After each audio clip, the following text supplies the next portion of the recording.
انسان زندگی میں جب جدوجہد کرتا ہے، کوشش کرتا ہے، وہ بہت سارے دنیاوی اسباب اختیار کرتا ہے۔ جتنی عقل اللہ نے دی ہوتی ہے اس عقل کا بھی وہ استعمال کرتا ہے، کوشش کرتا ہے کہ کچھ اچیو کر سکے زندگی میں، کچھ مقاصد کا حصول اسے میسر آئے۔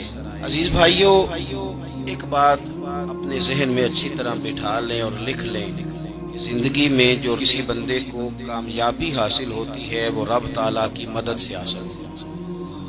اگر رب تعالیٰ مددگار ہو تو پھر کوئی چیز بھی رستے میں رکاوٹ نہیں بنتی، اور اگر مالک کریم کو منظور نہ ہو تو انسان بہترین سیاستدان ہو، اچھا ایڈمنسٹریٹر ہو، اس کا ذہن بڑی وسعت رکھتا ہو، بڑی اچھی پلاننگ کرنا جانتا ہو، سارا کچھ بندہ ناکام ہو جاتا ہے۔ مسلمانوں کو جتنی کامیابیاں ملی ان کا پس منظر صرف اتنا تھا کہ اللہ تبارک و تعالیٰ نے اپنے بندوں کی مدد فرمائی، اور اب تعالیٰ نے قرآن مجید میں اس حقیقت کا بیان کیا، فرمایا بل اللہ مولاکم، فرمایا بلکہ اللہ تمہارا مولا ہے، وہو خیر الناصرین، اور وہ بہترین مددگار ہے۔ وہ جو رب تمہارا مولا ہے وہ بہترین مددگار ہے، اور اگر وہ مدد کرے تمہاری، سورہ آل عمران میں آگے جا کے ارشاد فرمایا اگر اللہ مدد کرے تو پھر تم پر کوئی غالب نہیں آ سکتی، اور اگر وہ تمہاری مدد چھوڑ دے تو پھر کوئی تمہاری مدد کر سکتا، کوئی مدد نہیں کر سکتی۔ بدر کی جنگ بھی اور فتح مکہ بھی رمضان المبارک میں ہوا ہے۔ میں دونوں پر غور کر رہا تھا تو ایک نیا مضمون میرے ذہن میں آنے لگا۔ بدر کی جو جنگ ہے اس میں بھی ایک عجیب انقلاب آیا ہے کہ 313 نے 1000 سے مقابلہ کیا، اور جن 1000 سے مقابلہ کیا وہ اسلحے سے لیس تھے، اور یہ جو 313 ہیں ان کے پاس 6 زرہیں، 8 تلواریں، چند گھوڑے، لیکن اللہ نے کامیابی دی تو خود رب نے بیان کیا کس طرح دی، فرمایا وَلَقَدْ نَصَرَكُمُ اللَّهُ بِبَدْرٍ وَأَنْتُمْ أَذِلَّةٌ، کامیابی اس طرح ملی ہے کہ رب نے تمہاری مدد کی تھی، تم تو کمزور تھے، اللہ نے بدر میں تمہاری مدد کی، تم جیت گئے۔ وَلَقَدْ نَصَرَكُمُ اللَّهُ بِبَدْرٍ وَأَنْتُمْ أَذِلَّةٌ، اللہ نے بدر میں تمہاری مدد کی، تم تو کمزور تھے۔ پھر فتح مکہ نصیب ہوئی تو اس میں بھی بہترین منصوبہ بندی نبی پاک علیہ السلام نے فرمائی، بہترین حکمت عملی حضور نے اپنائی، لیکن ہمیں جو اللہ رسول نے بات سمجھائی وہ کیا ہے؟ اذا جاء نصر اللہ والفتح، فرمایا جب اللہ کی مدد آئی اور فتح نصیب ہو گئی۔ یہ اللہ نے مدد فرمائی تمہاری، یہاں بھی فتح مکہ بھی اللہ کی مدد سے، جنگ بدر بھی اللہ کی مدد سے۔ وہ جو مدد ہے اللہ تعالیٰ کی، جب وہ ہم یہ کرتے ہیں کہ ہم اپنی ساری زندگی سیاست کی نظر کرتے ہیں، ہماری سیاست صرف ملک میں نہیں ہوتی، ہماری سیاست خاندان میں بھی ہوتی ہے، ہم گھر کے اندر بھی سیاست کرتے ہیں، ہم کسی خاص طریقے سے لوگوں کو اپنے پیچھے چلانا چاہتے ہیں، ہم ایک خاص اسلوب اختیار کرتے ہیں کہ لوگ ہمارے پیچھے چلیں۔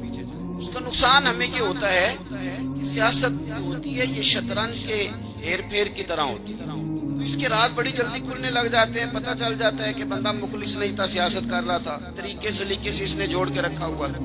ہم ہر جگہ سیاست کے بل بوتے پر چیزوں کو لے کے چلنا چاہتے ہیں، سیاستیں ناکام ہو جاتی ہیں، سیانے لوگ فیل ہو جاتے ہیں، بچتا صرف وہی ہے جس کے پیچھے رب تعالیٰ کی مدد شامل حال ہوتی ہے۔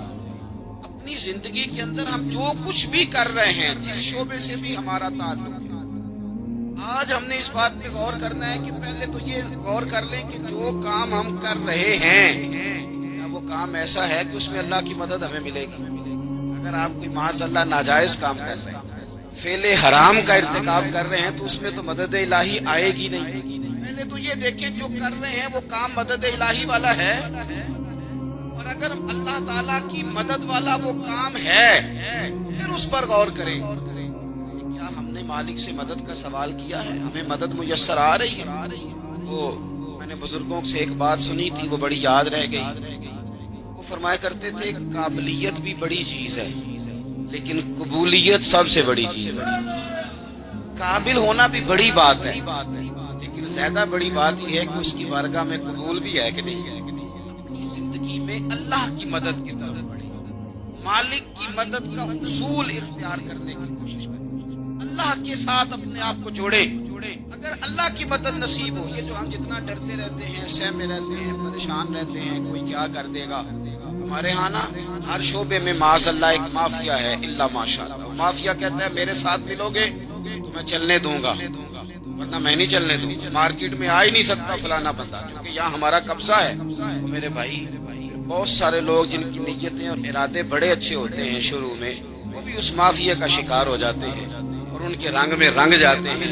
یاد رکھنا، کسی شخص کی بلیک میلنگ کا کبھی شکار نہ ہونا، کبھی کسی کی میٹھی اور مسجع مکفہ باتوں کا شکار نہ ہونا. کوئی کیا کر سکتا ہے اگر اللہ مددگار ہو؟ جس کو رب کریم اٹھانا چاہے اسے کوئی گرا سکتا ہے؟ ہم یہ ڈرے ڈرے سہمے پریشان فیصلہ کرنے کی طاقت نہیں، مجھے چلنا چاہیے کہ نہیں، اٹھنا چاہیے کہ نہیں، کرنا چاہیے. اٹھ باندھ کمر کیوں ڈرتا ہے؟ پھر دیکھو خدا کیا کرتا ہے.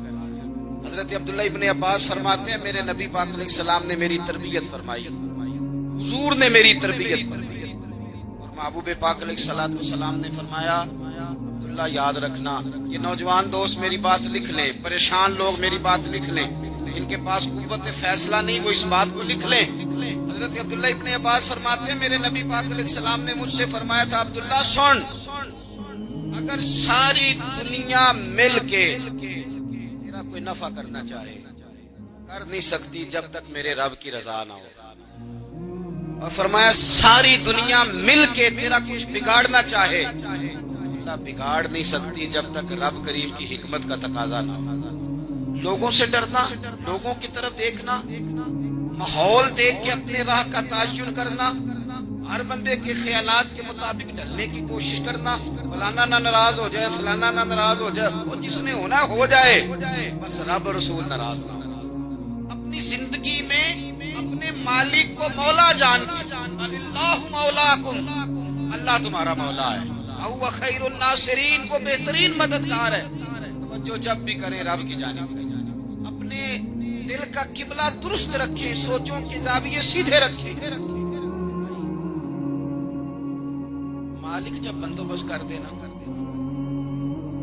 مالک بندوبست کر دو، پھر ایسا بندوبست کرتا ہے کہ لوگوں کے پاس نا چارہ نہیں رہتا. حضرت مریم رضی اللہ تعالی عنہا پاک باز تھی، مسجد میں رہی تھی، اور مالک کی حکمت کے تقاضے بڑے عجیب ہے نا. پھر جناب مریم کو اللہ تعالیٰ نے بغیر شوہر کی اولاد عطا کر دی. یہ بات ہی ایسی تھی، وہ کسی نے کہا تھا کہ مخلوق تو فنکار ہے اس درجہ کے پل بھر میں سنگے در کعبہ سے بھی اسنام تراشے. تم کون ہو، کیا چیز ہے داغے کبابی، لوگوں نے تو مریم پہ بھی الزام تراشے. تو لوگوں نے کہا کدھر سے لے آئی بچہ، تیرا باپ تو ایسا نہیں تھا، کہاں سے لے آئی؟ اللہ کرے میں آپ کو سمجھا سکوں، ذرا اپنے آپ کو وہاں کھڑا کریں کہ ایک پاک باز عورت، پاک باپ کی بیٹی، طیب ماں کی بیٹی، اور اللہ کے گھر میں پرورش پانے والی خاتون، ایک وہ وقت اور ایک یہ وقت، اس عورت کو کٹہرے میں کھڑا کر کے پوچھا جا رہا ہے کہ معاذ اللہ تیری گود میں بچہ جائز نہیں ہے، کہاں سے لائی ہے؟ خود سے صفائیاں بندہ کتنی کو دے، کتنی کو وضاحتیں کرے. اور میں نے تو اپنی زندگی میں دیکھا ہے زیادہ وضاحت دینے والے کو بھی لوگ جھوٹا سمجھنے لگ جاتے ہیں. زیادہ وضاحت دینے پر بھی لوگ کمزوری کا اظہار سمجھتے ہیں کہ کمزور پڑ گیا. آپ صلح کی کوشش کرتے ہیں، سامنے والا بزدل سمجھ لیتا ہے. زیادہ وضاحتیں بھی کمزور کر دیتی. اب حضرت مریم کو کٹہرے میں کھڑا کر کے کہا بچہ کس کا ہے؟ خدا بندوبست جب کرے، اللہ جب مددگار ہو، تو پھر حضرت مریم کی گواہی درختوں سے نہیں دلوائی، اس نے پتوں سے نہیں دلوائی، پھر فرشتے نہیں بھیجے. حضرت مریم کہنے لگی مجھ سے نہ پوچھو، وہ جو پنگوڑے میں ہے اسی سے پوچھو، ان سے پوچھو نا، وہ کون ہے پوچھ لو، ان سے کر لو سوال. انہوں نے کہا پنگوڑے میں چند دنوں کا بچہ، یہ جواب دے گا؟ مددگار تھا رب. ان کی برات کا اعلان کرنا تھا مالک نے، اور جب مالک اعلان کر دے، جب مالک تیری صفائی دینا چاہے، جب مالک کے دنیا کے سامنے نکھارنا چاہے، بوڑھے میں لیٹے حضرت عیسیٰ بول کے کہنے لگے انی عبداللہ آتانی الکتابہ، میں اللہ کا بندہ ہوں، رب نے مجھے کتاب عطا کر کے نبی بنا کے دنیا میں بھیجا ہے. میں اللہ کا بندہ ہوں، کتاب لے کے آیا ہوں، نبی بن کے آیا. بچہ بول پڑا. اور یہ ایک دفعہ نہیں بات ہوئی. یہ بنی اسرائیل میں ایک جریج نام کے شخص بھی تھے جو نماز پڑھ رہے تھے. بعض نے لکھا ہے نفل نماز تھی. اماں نے پکارا تو آئے نہیں، تو ماں کے منہ سے نکل گیا تو اتنی دیر تک مرے گا نہیں جب تک کسی بے حیا عورت کا منہ نہ دیکھ لے. وہ عبادت گزار تھے لیکن لوگوں نے ان کی عبادت، ریاضت، پرہیزگاری کو نہیں دیکھا. بس ایک عورت کو بھیج کے الزام لگوا دیا. وہ عورت آیا جایا کرتی تھی، اب آ جاتی ہیں عورتیں، مسئلہ پوچھنے کی نیت سے بھی آ جاتی ہیں. ماحول میں کچھ جگہ ایسی بھی ہیں جہاں عورتیں دم کرانے کے بہانے آ جاتی ہیں. خاتون آتی جاتی تھی اس خانقاہ پہ، آستانے پہ. یہ بخاری میں موجود ہے. اس نے کہا میری گود میں جو بچہ ہے یہ انہی کا ہے. یہ بتائیں کیسے بندہ وضاحت. حالات خراب ہو گئے، لوگ کٹیا جلانے لگے، ماحول اور طرح کا بن گیا. میرے نبی پاک علیہ الصلوۃ والسلام فرماتے ہیں پھر اس رب کے بندے نے کہا مالک تو کریم ہے، تیری مشیت کا تقاضا آیا جو میری ماں نے جملے بولے تھے، اور اب میں وضاحت دینے کے قابل نہیں رہا. اب تو ہی کرم کرے گا تو دروازہ کھلے گا. وہ چند دنوں کا بچہ پنگوڑے میں بول کے کہنے لگا میں اس درویش کا نہیں، میں تو فلانے چرواہے کا بچہ ہوں، وہ جو بکریاں چراتا ہے. رب کی مدد کو پکارے، اپنے ساتھ اپنے مالک کی مدد کو شامل کرے، تھوڑے رزق پر بھی گزارا اچھا ہونے لگ جائے. سارے لوگ آپ کو گرانے کی تدبیریں کر رہے ہوں گے، مالک آپ کو عزتیں عطا فرما دے. اس کی بارگاہ سے حکمت کا تقاضا اور ہو جائے گا. ساری زندگی لوگوں کو راضی کرنے میں گزار دیں، ساری زندگی بڑھاپا آ گیا بچوں کو پالتے، اور بچوں نے آخری عمر میں کہہ دیا ابا اگر کوئی ڈھب کا کام کر لیتے تو آج ہمارے دن بھی پھر نہ جاتے. ساری زندگی گزار دی بہن بھائیوں کو راضی کرنے میں، ساری زندگی گزار دی ذمہ داریاں اٹھانے میں. ان کو 99 دفعہ دیا، ایک دفعہ نہیں دیا تو انہوں نے کہہ دیا تو نے تو کبھی دیا ہی نہیں، تھا ہی نہیں. ساری زندگی محلے داروں، علاقے والوں کو راضی کرنے میں گزار دی. میں نے ایسے لوگ بھی دیکھے دین کے لیے وقت گزارا، لیکن جب بڑھاپے میں دانت کام نہ کرتے تھے تو وقت کے مفتیوں کو بھی مسجدوں کی کمیٹیوں نے کہہ دیا اب آپ کی سمجھ نہیں آتی، ہم نے خطیب کو یور رکھنا ہے. نہ دیکھو دنیا کی طرف، دنیا رلا دیتی. نہ راضی کرو بندوں کو، بندے تھکا دیتے. نہ پیچھے بھاگو ہر وقت دنیا داروں کے، انسان کو کمزور کر دیتے ہیں. کریم ہی بڑا ہے. دو آنسو زمین پر بعد میں گرتے ہیں، بندے کے گناہ سارے پہلے معاف فرما دے. اللہ کی مدد کا حصول، اپنے مالک کی مدد کی طرف بڑھنا. آپ کو بدر کی جنگ بھی یہی درس دے گی، آپ کو احد کا میدان بھی یہی سبق دے گا، فتح مکہ بھی یہی سبق دے گا. جب رب مدد فرمائے، جب اللہ مددگار بنے. دوستوں سے ایک بات اکثر کرتا ہوں، میں کہتا ہوں کہ جتنے درد سے آپ امیر کو اپنی کہانی سناتے ہیں نا، اور جس طرح آپ کے آنسو بات کرنے سے پہلے گر جاتے ہیں کہ غریب ہیں، بچیاں ہیں، کاروبار نہیں، او میرے سنگیو، اس سے آدھے آنسو اپنے رب کی بارگاہ میں بکھیرو، اس کے حضور عرض گزار ہو جاؤ، اس سے طلب کرو. ایک وقت انسان پر زندگی میں ایسا آتا ہے کہ اسے یوں محسوس ہوتا ہے کہ میرا سایہ بھی ذرا سا پیچھے ہٹ گیا ہے. اسے یوں لگتا ہے کہ میں کسی سہارے پہ ہاتھ ڈالتا ہوں تو وہ بھاگ جاتا ہے مجھ سے. لیکن مالک کی بارگاہ ایسی عظیم بارگاہ ہے، رب رسول کے آستانے اتنے بڑے ہیں کہ آپ جب وہاں کشکول طلب دراز کرتے ہیں تو جھولی پھیلانے میں دیر لگتی ہے، ان کو بھرنے میں تو کوئی دیر نہیں لگتی. ہم نے اپنا سوچ کا قبلہ ہی دنیا کو بنا لیا. یہ جو اللہ والوں کی مدد ہے یہ تو ہے نہیں، اللہ ہی کی مدد ہے. لیکن یہ جو سیٹھوں کی طرف توجہ کرنا، نوابوں کی طرف توجہ کرنا، دنیا داروں کی طرف توجہ کرنا، اور اپنا مزاج اس طرح کا بنا لینا، یارو گردن کو جھکا دیتا ہے خیرات کا پتھر، جہاں میں مانگنے والوں کے سر کبھی اونچے نہیں ہوتے. اور اقبال کہتے ہیں غیرت ہے بڑی چیز جہانے تگ و دو میں، پہناتی ہے یہ فقر کو تاج سردارا. میں عرض کروں گا کہ اپنی آپ جب توجہ کا قبلہ اللہ رسول کو بنائیں گے تو رب فرماتے ہیں وَيَرْزُقْهُ مِنْ حَيْثُ لَا يَحْتَسِبُ، میں نہ تجھے وہاں سے رزق دوں گا جہاں سے کبھی تیرا گمان بھی نہیں کیا ہوگا، یہاں سے بھی مل سکتا ہے، تو نے سوچا بھی نہیں ہوگا۔ بخاری شریف میں حدیث ہے، حضرت جابر ابن عبداللہ فرماتے ہیں نبی پاک صلی اللہ علیہ وسلم نے نا 300 لوگوں کا ایک لشکر روانہ کیا کسی مہم کے لیے، کسی جہاد کے لیے۔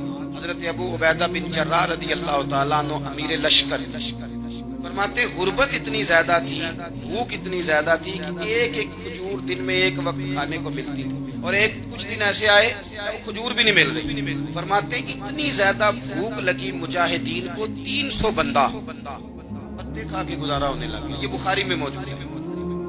آپ فرماتے ہیں کہ دریا کے کنارے ہمارا پڑاؤ تھا، ٹھہراؤ تھا، جب بھوک سے نڈھال ہو گئے نا، یرزقہ من حیث لا یحتسب، اللہ وہاں سے روزی دیتا ہے، گمان بھی نہیں ہوتا۔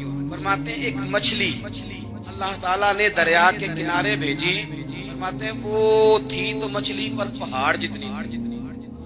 بخاری میں لفظ ہیں، حضرت جابر ابن عبداللہ رضی اللہ تعالیٰ عنہ فرماتے ہیں 300 آدمی 18 دن تک اس مچھلی کو کھاتے رہے، مچھلی ختم ہی نہیں ہوئی۔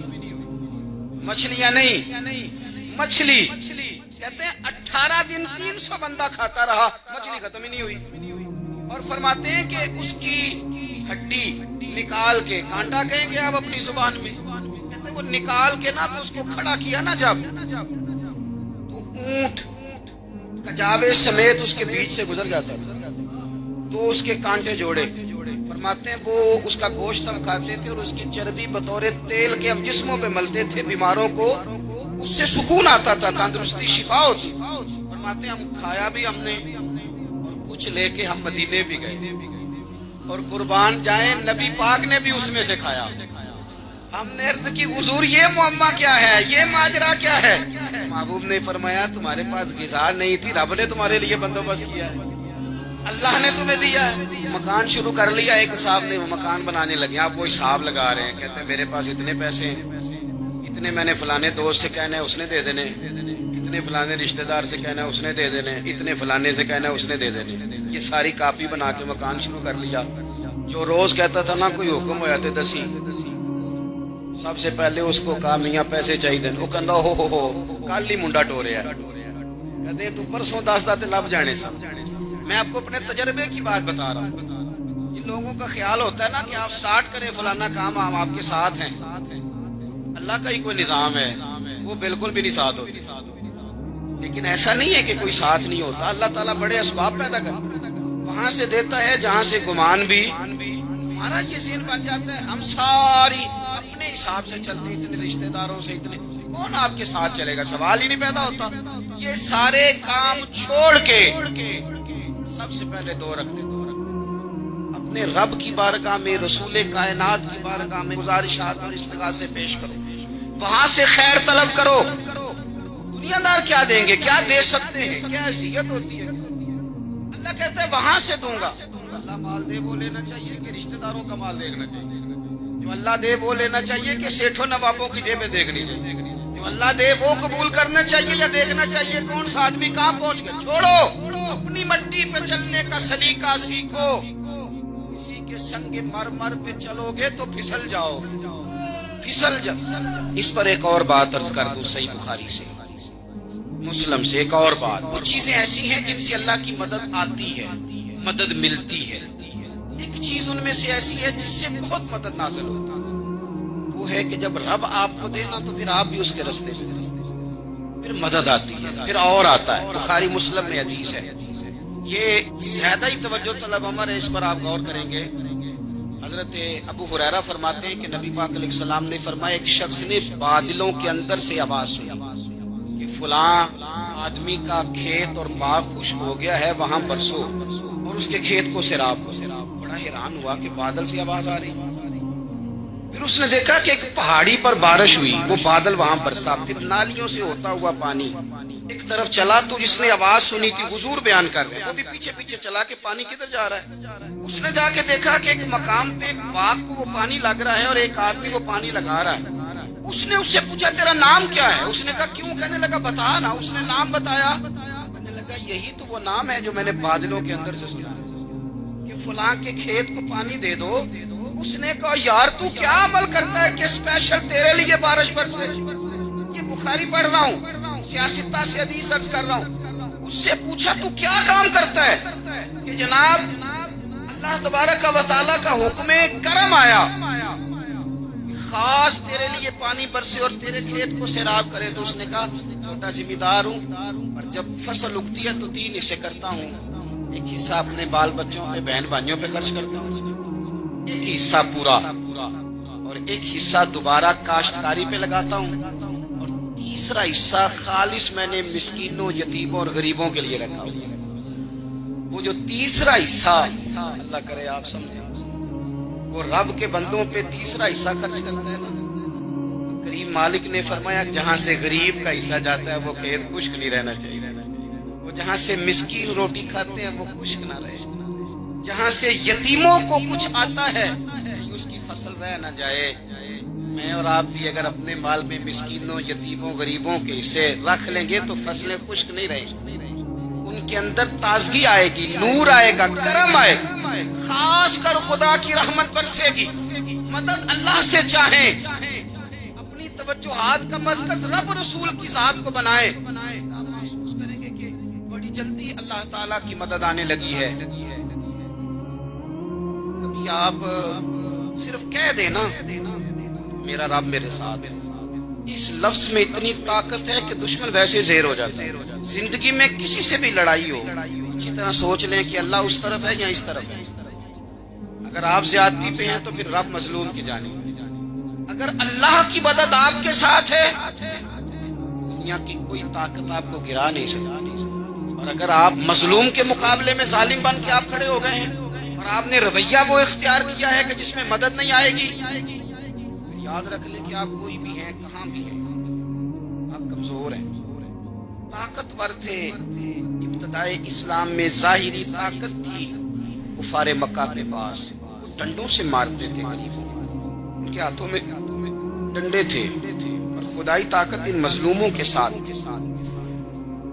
صاحب زرقانی نے لکھا ہے حضرت زنیرہ رضی اللہ تعالیٰ ایک لونڈی ہے, غریب ہے, ماڑے دا کی کام محمد ناس جانا یا رونا, غریب سادی بی بی اور لونڈی کنیزہ, ایک مشرک کی کنیزہ تھی. انہوں نے کلمہ پڑھ لیا. وہ ڈنڈوں سے مارتا, دروں سے مارتا, تکلیف دیتا. حضرت زنیرہ رضی اللہ تعالیٰ عنہ کو اتنا مارا, اتنا مارا. اب آپ ایک اور پہلو پر بھی غور کریں, مار بھی پڑ رہی ہے پر خدا ادھر ہی ہے, اللہ کی مدد ادھر ہی ہے. رب کہتا ہے کہ پہلے تو صبر کرنا, ان اللہ مع الصابرین. تو صبر کرے گا تو پھر رب کی معیت ملے گی. ذرا ٹھہرنا, تو تھوڑا ڈٹنا. ان الذین قالوا ربنا اللہ ثم استقاموا تتنزل علیہم الملائکہ.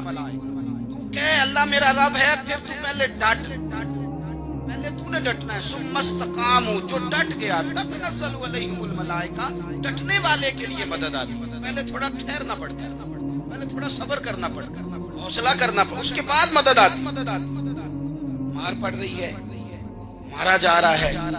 حضرت زنیرہ کو ان کا مالک جو ہے ظاہری آقا وہ مار رہا ہے. یہ کنیزہ ہے, ماں اتنا مارا, اتنا مارا, ان کی بینائی چلی گئی, نظر آنا بند ہو. ابو جہل آیا, کہنے لگا زنیرہ دیکھا نا ہمارے بت تیری آنکھیں لے گئے, معاذ اللہ, لات و منات ہمارے بتوں نے تجھے اندھا کر دیا. ایسا نہیں ہے کہ بی بی روتی جا رہی ہے, روتی جا رہی ہے, مایوسی مایوسی, معاذ اللہ, پریشانی, غریبی بڑی ہے, پوچھنے والا کوئی نہیں. یہ باتیں نہیں. کیا جملے ہیں خاتون کے, کیا لفظ ہیں. ابو جال نے تنزیہ کہا, معاذ اللہ, کہنے لگا دیکھا نا ہمارے بتوں نے تجھے اندھا کر دیا. جناب زنیرہ آنکھوں کی بینائی گئی ہے, رات کو گئی ہے, دکھ ابھی تازہ ہے, لیکن اللہ پہ جو توکل ہے, اپنے مالک سے جو رشتہ ہے وہ اتنا مضبوط ہے, اتنا طاقتور ہے, اس میں اتنی گہرائی ہے.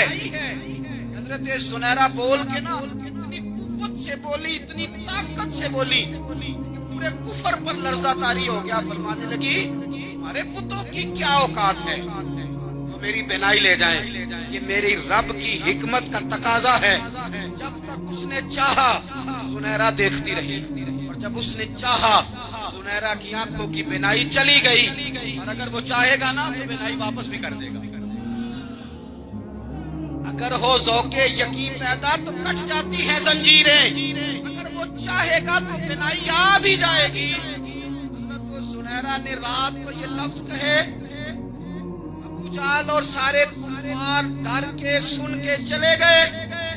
آپ اطمینان سے آ کے بستر پہ سوئی، جب سویرے اٹھی تو اللہ نے آنکھوں کی روشنی واپس کر دی۔ آنکھوں کی اب چھڑی پکڑی ہے، بازاروں میں گھومتی ہے، کہتی ہیں بلاؤ کدھر ہے تمہارے نات و منات، دیکھو میرے رب نے روشنی واپس کر دی۔ آ کر میرے ساتھ ادھر آ، ستمگر ہنر آزمائے، تیر آزما ہم جگر آزمائے۔ بیمار لوگوں یاد رکھو، کہہ دیا ڈاکٹر نے کہ تو بڑا بیمار ہے، بڑا کمزور ہے، یہ ہو گیا وہ ہو گیا، تو ڈاکٹر اپنے علم کے مطابق بات کر رہا ہے، ہوگا تو وہ جو میرا رب چاہے گا۔ کمزور ہو جانا، پریشان ہو جانا، تکلیف میں آ جانا، پتہ نہیں بات ہو گئی ہے تو جانے کیا ہو جائے گا۔ اپنی زندگی کے اندر اپنے رب سے رشتہ مضبوط کریں، رسول کائنات سے رشتہ مضبوط کریں، اللہ والوں سے رشتہ مضبوط کریں۔ حضرت زنیرہ نے پیغام دیا کہ زندگی میں جو جینا چاہتے ہیں تو وہ رب کا نام لے کے جی سکتے ہیں، جو اپنی زندگی میں خوشیاں دیکھنا چاہتے ہیں رسول اللہ کے نام پر خوشیاں دیکھی جا سکتی ہیں۔ توکل کی بنیاد پر بندہ خوشیاں لے سکتا ہے۔ اگر انسان میں توکل نہیں ہے، پھر وہ اس کالے جادو سے بھی ڈر رہا ہے، وہ نیلے سے بھی ڈر رہا ہے، وہ پیلے سے بھی ڈر رہا ہے، وہ فلانے سے بھی ڈر رہا ہے، میرے خلاف فلانا رشتہ دار سازش کر رہا ہے تو ڈر رہا ہے، فلانا میرے بارے میں یہ کر رہا ہے تو ڈر رہا ہے، وہ پتہ نہیں دنیا ادھر ہو جائے گی تو کیا ہو جائے گا، اٹھ باندھ کمر کیوں ڈرتا ہے، پھر دیکھ خدا کیا کرتا ہے۔ تو اس ساری گفتگو کا نچوڑ آپ کو یہ عرض کیا ہے، سب سے پہلے تو یہ کہ میدانوں میں مدد بھی اللہ کی، رزق میں مدد بھی اللہ کی، فصلیں خشک ہوں تو مدد پھر بھی اللہ کرے، تو پھر ساری مدد، اور اگر انسان بیمار ہو تو پھر بھی مدد اللہ کی۔ اللہ کی جانب توجہ کو بڑھائیں، آپ اللہ سے مدد کے سوالی بنیں۔ کسی کی ایک حدیث ہے، میں آپ کو زندگی کا تجربہ بتاتا ہوں، جب میں بڑا پریشان ہوتا ہوں تو یہ والی روایت کھول لیتا ہوں، مزہ دیتی ہے۔ میرے نبی پاک علیہ السلام نے فرمایا اپنے دکھ سیٹھوں نوابوں کو نہ کہنا، مالداروں کا نہ کہنا، ورنہ اللہ تمہیں کبھی غنی نہیں کرے گا۔ فرمایا اپنے دکھ اپنے رب کی بارگاہ میں عرض کرنا، جلدی کرے یا دیر سے کرے اللہ تمہیں لوگوں سے بے نیاز کر دے، اللہ تمہیں غنی کر دے۔ رات کو بیٹھو نہ اس کی بارگاہ میں، اسے ٹکڑے سناؤ، چھوٹی چھوٹی باتیں۔ حضور نے فرمایا نمک بھی مانگو تو رب سے مانگو، چھوٹی چھوٹی بات سے شروع کرو نا۔ جب بندہ شروع کرتا ہے نا چھوٹی چھوٹی چیزیں تو بڑی ساری چیزیں یہ اس طرح ہوتا ہے جیسے بندہ رب سے گفتگو کر رہا ہے، مالک مجھے یہ چاہیے، مالک میں یہاں کمزور ہوں، اللہ میں یہاں پریشان ہوں۔ آپ یہ کر کے تو دیکھیں، لمبی لمبی دعائیں مانگ کے تو دیکھیں، اس کے حضور جوڑ کے تو دیکھیں، آپ دیکھیں گے راحت کتنی ہے، سکون کتنا ہے۔